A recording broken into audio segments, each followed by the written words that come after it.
Hello guys and welcome back to Miss Coasters. My name is Anderson. Today we are going to be looking at Six Flags New England's top 10 roller coasters. So I've got 10 here lined up, starting with the worst going to first. One thing I do have to say before we start is that Goliath will not be open this season. So if you're planning on going, do not expect Goliath, which is not a good coaster, to be open. Let's start off with number 10. We've got Gotham City Gauntlet Escape from the Arkham Asylum.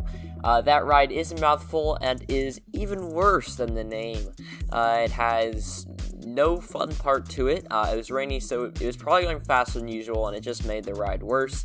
The metal bar, and overall the cars have no padding, so your thighs are getting crushed into the metal bar, and it is no fun. I would not recommend going on Gotham City Gauntlet Escape from the Arkham Asylum. Let's move on to number 9.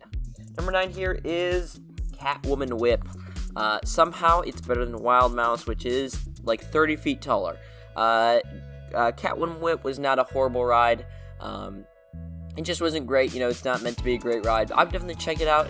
It's a fun enough ride. The lines were no line. So if you're there and there's no line, definitely ride it. We're going to move on to number 8, which is Flashback. Flashback is a classic Vekoma boomerang. Worst part about it is it's a little bit rough, especially on the Cobra roll. You bang your head as you go through that inversion. Let's move on to number 7, which we've got Thunderbolt. Thunderbolt was a pretty bad wooden coaster, I gotta be honest. Not really much airtime, the restraint was pretty bad, and overall there were no two great moments. It was just a really rough ride that wasn't even that enjoyable and not worth the experience that I had that was also pretty bad. Let's move on to number 6, which is Pandemonium. Pandemonium is a classic family spinning coaster, always a fun ride and always a long line. I was looking to get fast passes. I'll explain that in a future story time video. But I have ridden Laugh Track and I haven't ridden this ride, and I can say they're both good, and spinning coaster is just a fun ride. I wish more parks put in their lineup, especially parks that, it's a pretty cheap addition and it's just a fun ride. But yeah, let's move on to number 5, which is the Joker. Also technically a spinning coaster, but not technically as fun. When you flip, it's kind of a bit of annoying. I would say the ride's a little bit fun, and I think for those who are very spontaneous or, flexible, it's kind of a fun ride.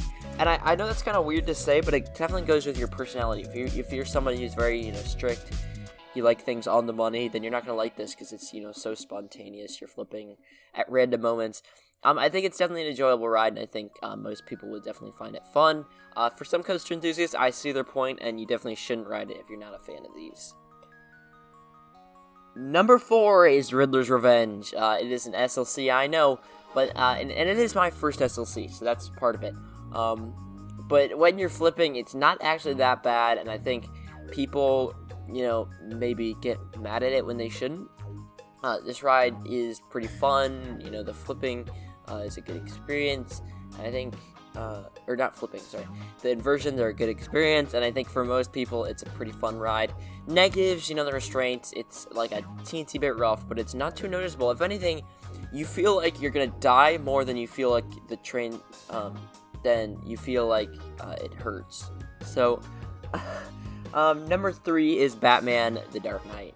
Batman The Dark Knight is a really good ride. I would compare it actually to Batman the Ride clones, except you're sitting down instead of under the track. Batman The Dark Knight is a really fun ride. I got like 5 rides on it, most I got in the park, and that's because it's surprisingly, just because of how far it is in the park, kind of similar to Joker, it doesn't have too much of a line. So I wouldn't really be too worried about it. Pandemonium is a little closer to the entrance. It's more accessible. But I would say rides that usually have a long line, this is usually not one of them. So Batman the Dark Knight should definitely be checked out at your visit. And I would say Batman the Dark Knight is a really great B&M, pretty smooth, and really fun. Number 2 is Superman the Ride. Superman the Ride is super intense. This one is a toss-up on the restraints. I had 2 rides, and 50% of the time I had a bad ride, 50% of the time I had a good ride. So whether you like it or not, it really comes down to how the restraint comes down on you and whether or not it's tight. Also, one thing to note, if you are tall, you need to brace your legs. I know that doesn't make sense. if you're a tall person and you have long legs, your knees will actually kind of hit the almost a little box in front of you if you don't either hold them into place or just kind of are aware of it. So if you're tall on the turns, be aware of that. Number 1 here is Wicked Cyclone. Best ride in the park.